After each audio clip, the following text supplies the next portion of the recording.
ក្តីសុំលើលោកសម្រាប់រូបស្រីបើភ្នែកជួបទឹករត់ថ្ងៃរីងរៃចង់ស្ដីមិនបានគ្មានទេក្តីសុំលើលោកទុកតាមរំខានជន់ឈៀលឲ្យឈឺពេញប្រាណ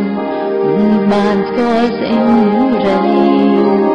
ទឹកភ្នែកត្រង់មកញ៉ៃដងសូមបងយល់ដល់ចិត្តក្រីទឹកភ្នែកគ្មានបន្លៃក៏ថ្លៃគ្មានក្តីមេត្តាទឹកភ្នែកត្រង់មកញ៉ៃដងព្រមបងទីជុំស្នេហា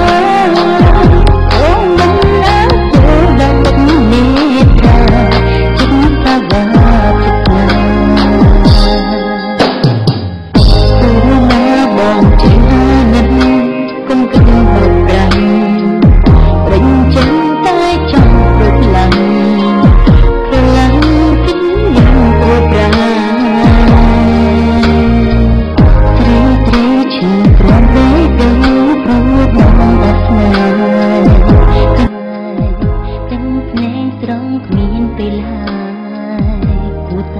ព្រមយល់នៃ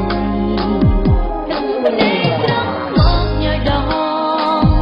សូមបងយល់ដល់ចិត្តក្រីឬទឹកភ្នែកមានតម្លៃគឺថ្លៃគ្មានក្តីមេត្តាទឹកភ្នែកត្រង់មកញ៉ៃដងប្រាំបងពីចិត្តស្នេហាព្រមមិនអាសូរដល់ទឹកមេត្តាNow